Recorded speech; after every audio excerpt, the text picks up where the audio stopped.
In life, we all encounter obstacles, and those obstacles come in all different shapes, sizes, and forms. The question is, how do we handle those obstacles? Do we attack them head on, or do we allow them to make us quit? Welcome to the No Quit Living podcast, where we aim to motivate and inspire listeners to never give up on themselves, their dreams, or their goals. We will interview successful people from all walks of life as they share their no-quit stories when they had the choice to give up or give in, but they didn't. We thank you for listening, and we hope to be that jolt of positivity as you go for your greatness.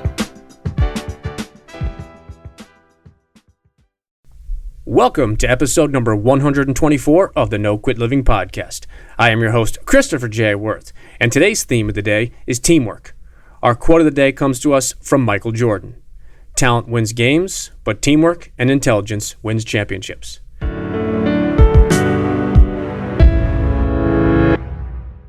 I'm very excited for today's episode. Although I've only known our guest for a short period of time, it is obvious that he truly cares about his employees, as well as being both creative and innovative. With such a specific niche market and industry, Atish Doshi is doing a great job both connecting with employees and growing and building the nation's fastest growing college media and marketing company. I hope you enjoy today's episode. Atish, I'd like to welcome you to the No Quit Living podcast. Yeah, thanks for having me, Chris. Great to be here. I appreciate it. So the first question we ask everybody is, are you ready to bring it today? Oh, I'm ready to bring it. Awesome. So in life, we all encounter obstacles, and for some of us, there are many obstacles. I was curious if you had either a personal story of perseverance or perhaps a challenging time that tested you and you could have either given up or given in, but you didn't.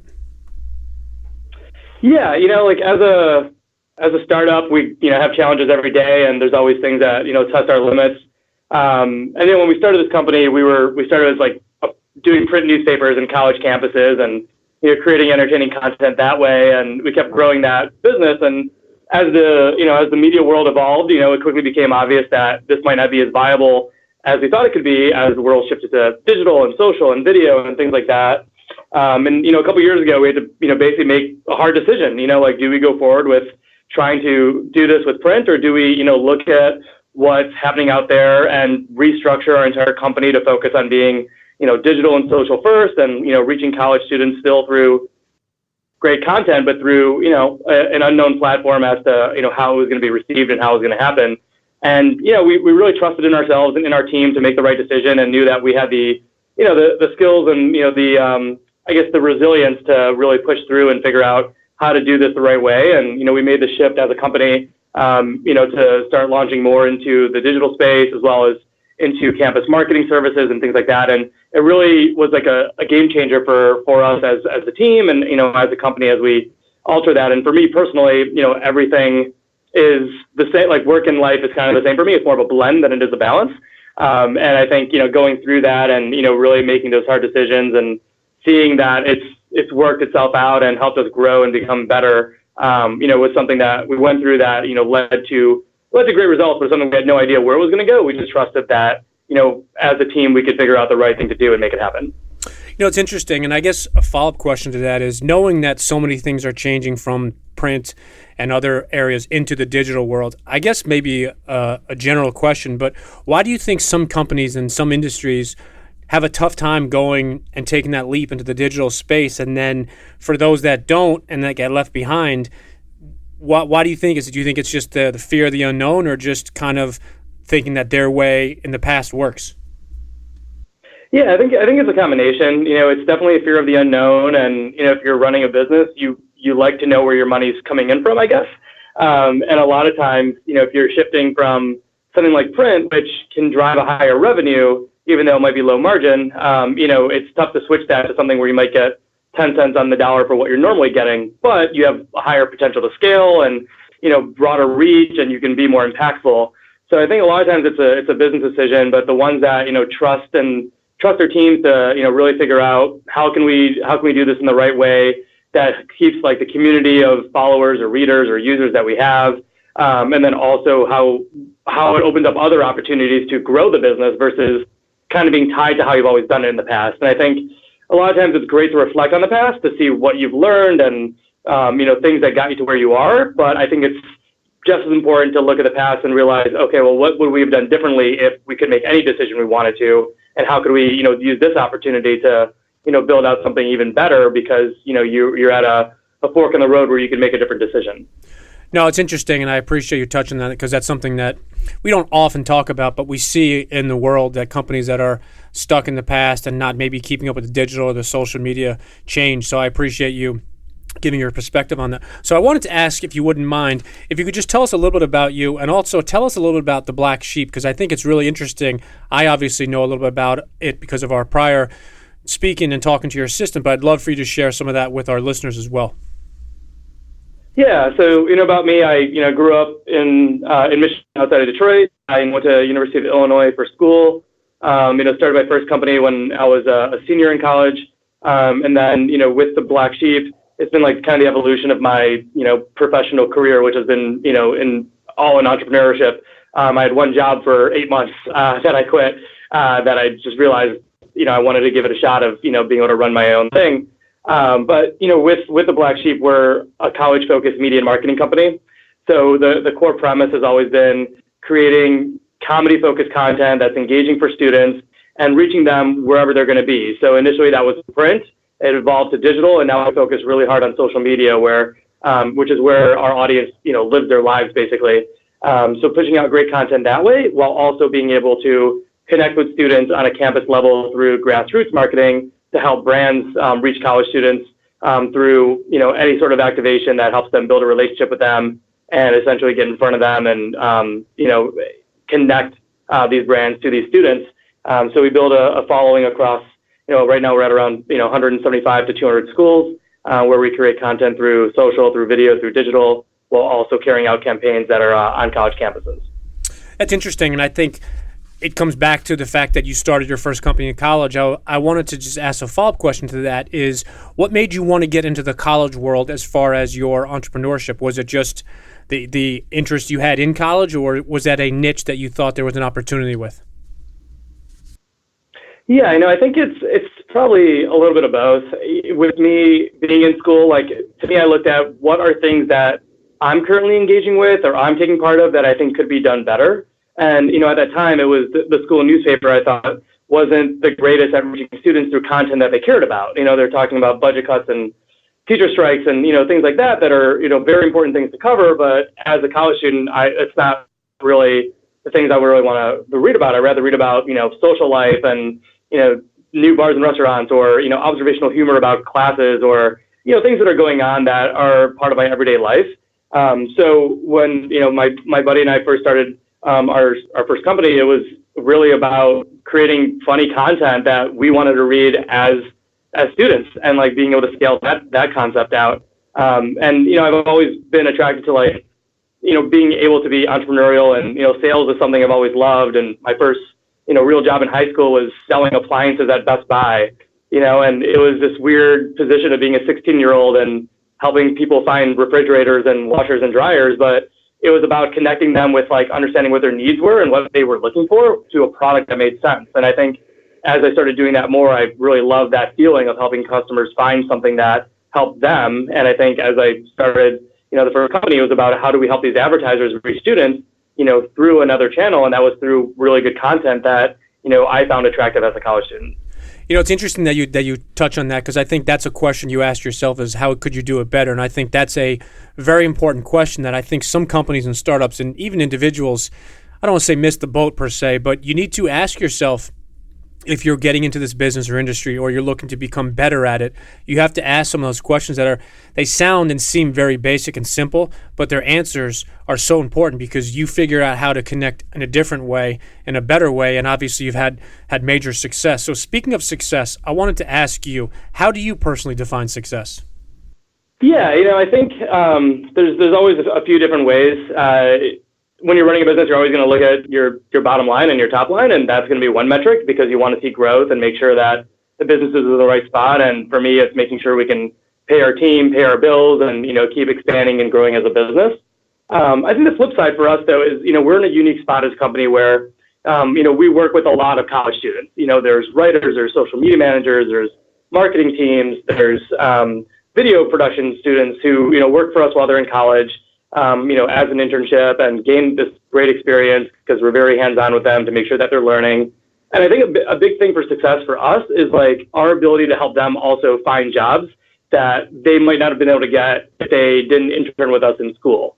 So being able to like really develop them, be there for them, help them learn and grow as people, because, you might have a student who starts interning with you when they're 18 on college or on campus, and, they're with you till they're 22, and you've seen them change and evolve as a person and grow professionally.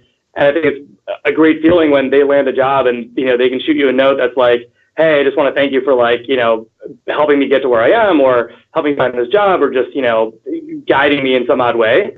And even with us as a company, 80% of our full-time employees actually worked for us when they were in college. So for us, it's like a really nice family atmosphere where, we're able to work with students, while they're in college, when they're graduating, if we have openings, we want to be able to bring them on. But with everybody else that works for us, we want to be able to like help them find jobs and make sure we're preparing them for it. So I think that's a big thing for us that we gauge success on, is like, how well are we developing the team that we have, both full-time and, as college students. And I think that's a big thing that sometimes gets overlooked, but for us, it's about building a really strong culture, all the way through from top to bottom.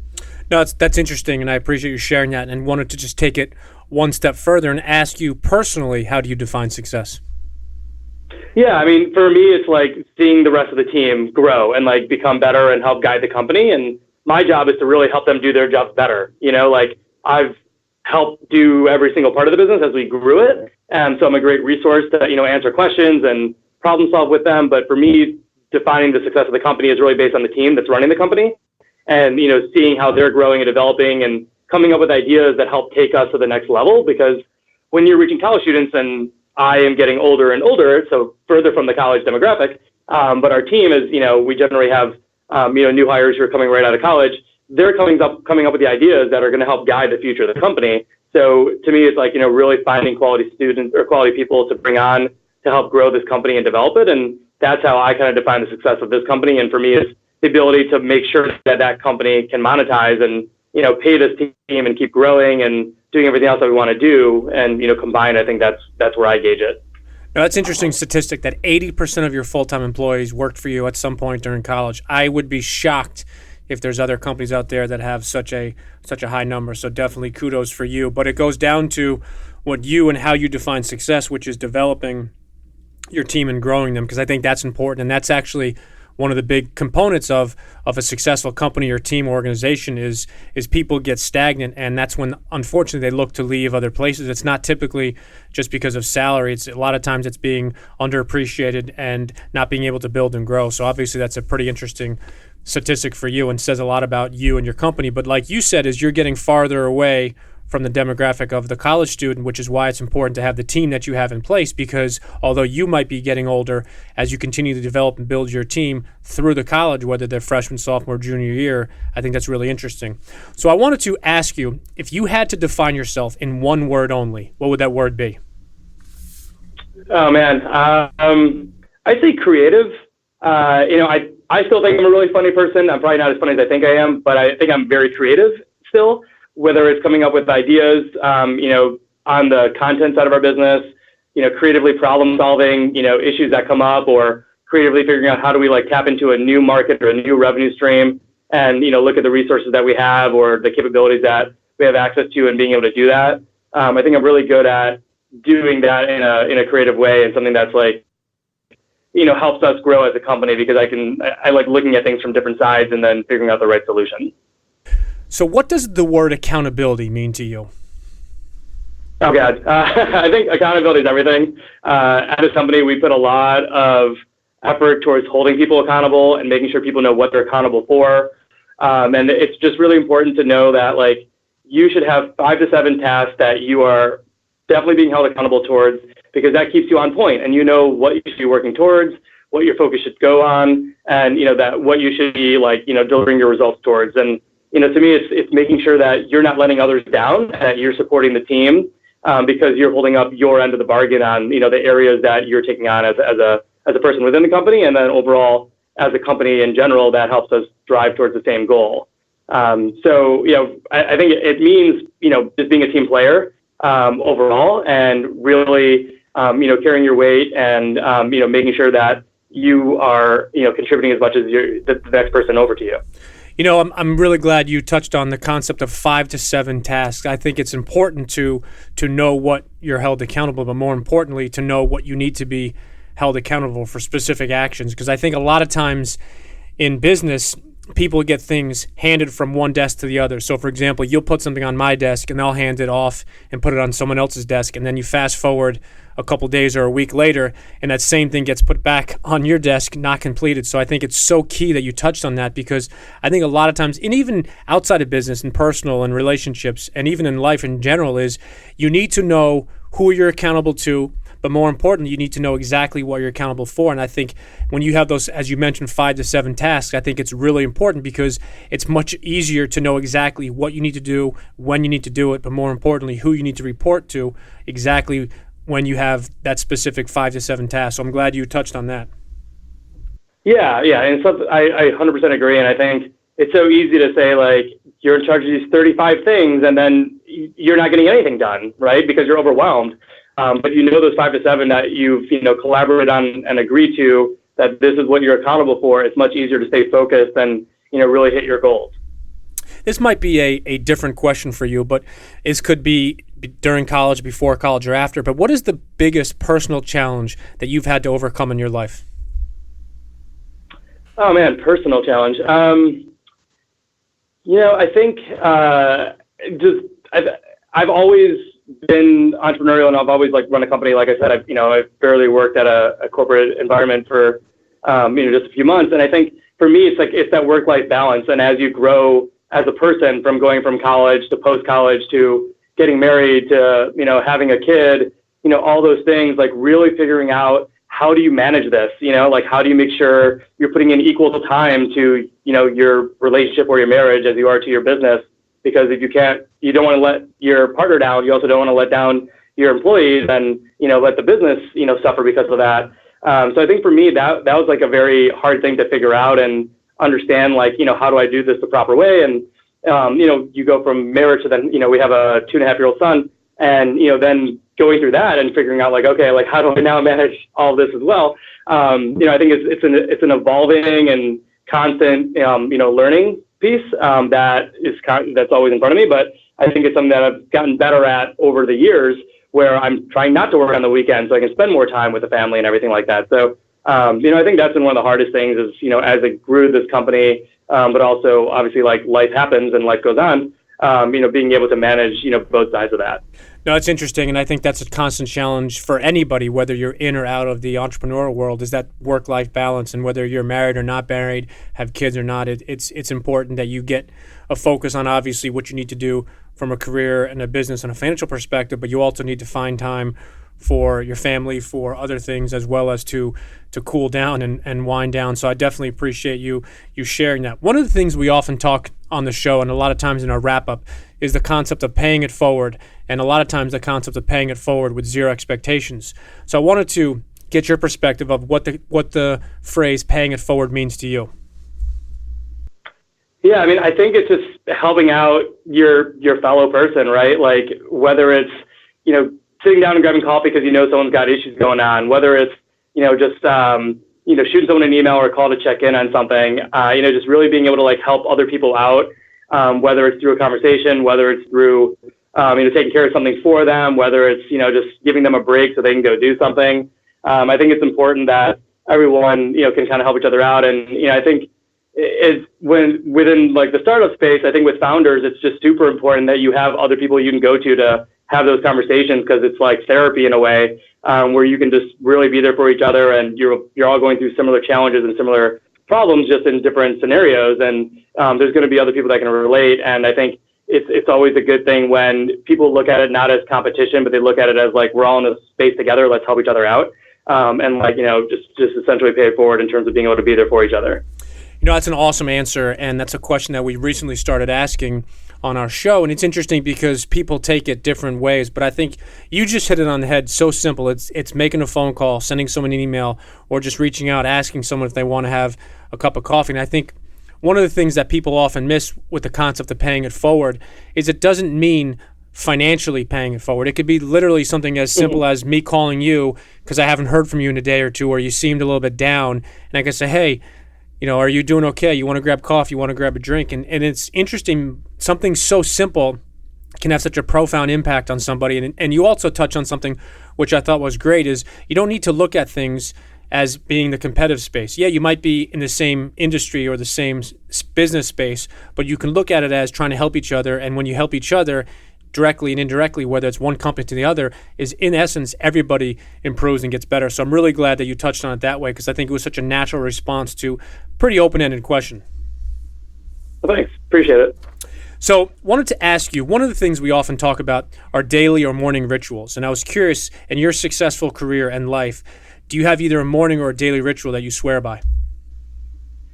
Yeah, and I've listened to a few other people on the show, and I think mine is just so weak compared to people, because I think a lot of people get up and do yoga or go work out and all those things. And I just use the morning to try to not work or focus on work. So I either walk the dog for 30 minutes, or I'm, taking the kid to daycare and walking him there, or commuting to work and just zoning out and listening to a podcast or listening to music and just trying to have, 30 minutes to an hour of peace and quiet before I get into the office. And I know the day's going to always be unpredictable and crazy.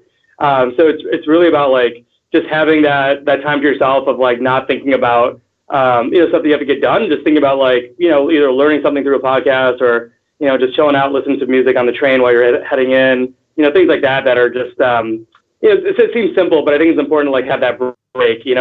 At work we talk about having a 10-minute clarity break at least once a week, where you just go for a walk and don't think about anything, or sit on the roof and hang out. And I think that really just helps your mind reset. And doing it in the morning is great because it helps prepare you for the rest of the day. I will have to challenge you on that. Is I don't think it's anything weak at all. I think it works, and you've been successful in your career. And what I love about this question is it's 100% unique to the end user, to the guest. And I think taking that 30 to 60 minutes of, let's call it your time, whether it's a walk or walking your kid to daycare, it's important for people to tune out in their own way. And like you said, as some people do yoga, meditation, some people do workouts. It doesn't matter in essence what you do, as long as you do something that works for you. Because similar to you, I know that when I get to my office, my world begins, and sometimes a plan of 3 or 4 things that I wanted to do turns into 4 or 5 hours of other stuff. So if you can control that 30 to 60 minutes, and I don't know what the statistics are, but so many people have shared different things about if you win your morning, you win your day, or you can control the first hour of the day and control the last hour of the day. So I think it's important that you find that time. And like you said, it's different as far as a definition, but the reality is it's the same. Whether I'm going to the gym for 60 minutes or you're going for a walk for 60 minutes, we're both putting our mind and clearing our head to get ready for that day. So I appreciate you sharing that. Thanks. Yeah, that's a good point. That I think it's going to be different for each person, but the end goal is to really have that time to focus in and not be caught up in everything else that's happening around you. So as a successful individual, I was curious if you had to define the best advice you've ever received. What do you think that would be? Oh God, best advice. I think it's. I want to say I can't remember who said it. I've had a lot of advisors and mentors and other people, and it's really the one thing that I used to always do that I regret always doing is I would always just react very instantly and not take 30 seconds to breathe and think and listen and then react and then figure out my response to something. It wouldn't be hot-headed or anything, but I would just instantly react to something and not really think about everything else that's going into the conversation or the question or the situation. So, one day, one of our advisors was anytime something's happening, just really listen to what it is, take 30 seconds, ask 3 questions, and then react. And I think that really helped me process things better, where, I'm taking in what's being said to me, thinking about it, and then asking a couple of questions helped me understand exactly the situation and then coming up with my response versus firing off something, whether I'm via email or whether it's, just yelling at somebody about something or asking a question that wasn't even relevant because I didn't get it, but I thought I did. Just being able to do that, I think it's helped me be more productive and, keeps dialogues, a lot smoother because you're actually taking in all the information before you're, proceeding with the next steps about something. No, I think that's great advice, and I think it's something that we probably all can do better at. But if it's you pause, listen, take 30 seconds and ask 3 questions, I think it's going to eliminate that immediate need to respond and react. So I was curious, one of the things we often touch on almost every single episode is some of the guests' favorite quotes. And I was curious if you actually yourself have a favorite quote. I don't have probably a favorite quote, but around our office, we put up a lot of like hip hop lyrics and rap quotes and things like that are just kind of inspirational and things that we all really like love. And, one of the ones that we have is, being happy is the goal, but greatness is my vision. And I think that one to me is like just really great and like very motivational because, you want to be, really happy with what you're doing and, strive to make sure that everyone else around you is happy. But in the end, we all want to be great in some odd way. And we can define greatness in a lot of different ways to every single person. But in the end, we want to be like the best that we can be. And I think that's something that as a quote is like just something cool to like look at every day in the office and know that like this is, something we're all striving towards. It's interesting. I wanted to touch on one quote based on what you said in the prior answer is it's by Steve Wiley is most people are much better at waiting to speak than listening. And I think that follows up with, with what we spoke about before. And I know in my personal and business career, it's something that I work on because I felt when I first got out of college and I was in the financial world is I was so ready and willing to work hard that when I was in meetings and presentations, I found myself being so excited to speak. And what I realized was after speaking to a mentor of mine is he basically told me similar what you said is to slow down. And he said it in a little bit more curt way, but basically the gist of it was he said, you're always ready to respond with your answer or the next steps. He said, what you need to work on doing is you got to listen to your potential client and understand what they want. And it was good advice, but I thought that quote fit nicely with based on what we just said before. Yeah, definitely. And I think it plays right into it. So here's a question for you. If you could have dinner with anyone, dead or alive, who would it be and why? I think family is like really important to everybody. Both my parents, came here from India, during different time periods and things like that. And we have a lot of family back there, a lot of family here. There's a lot of grandparents I never had a chance to meet because they passed away either before I was born or, they were back in India and I never met them and things like that. So, there's a group of family members that I think would be really interesting to be able to have dinner with and learn from and speak to just because everyone grew up in different time periods. And, a lot of times like that knowledge is passed on from one person to the other person and things like that. And, I think there's always the way I process information is like really looking at what people might have gone through or experienced in their situation or even from business, looking at what a business might be doing in their industry and then applying that to my life and taking the pieces that I can mold to fit and, better myself. So I think the ability to have a conversation with, other family members and things like that would be pretty amazing. No, it's interesting, and I love that question because we get all different answers, and it's some are business, personal, some are people that are not alive still. So I'm glad that you touched on the personal side. So I want to ask you before we wrap up. I wanted to ask if you have any exciting news or anything that you'd like to talk about, or more importantly, for our listeners that would like to connect with you or follow you, what's the best way for them to find out more about you as well as the Black Sheep? Yeah, so with me, you can always follow me on LinkedIn, connect with me there, or shoot me an email or shoot me a message. I usually respond within 5 minutes. And then you can follow me on Instagram. It's just Atish Doshi 82. You'll generally see pictures of my dog or my kid on there, but you can follow along. With the Black Sheep, you can follow us on Instagram or on Twitter or on Facebook. It's just the Black Sheep on Instagram, the Black Sheep 99 on Twitter and Facebook. And we're always putting out new content that usually gets a good laugh or two. And we're always rolling out, new ideas and new concepts or videos and shows. So, feel free to connect with there and, be in touch with us. No, I appreciate that. And the last question is I wanted to ask if you have some parting words you'd like to leave with our listeners.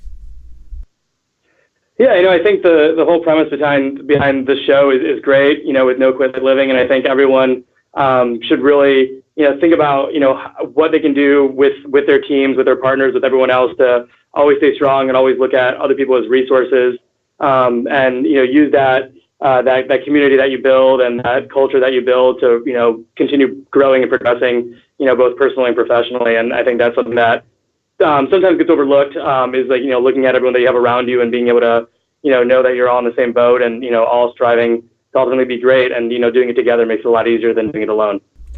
I think that's great advice. Doing it together makes it so much easier than doing it alone. So, Atish, I need to thank you for spending some time with us today on the show. I'm glad we connected. I appreciate what you shared with us, and I definitely would recommend that our listeners follow and connect you, and I hope we can again speak soon. Yeah, definitely. Thanks for having me on. Really appreciated it. And I look forward to talking to you in the future.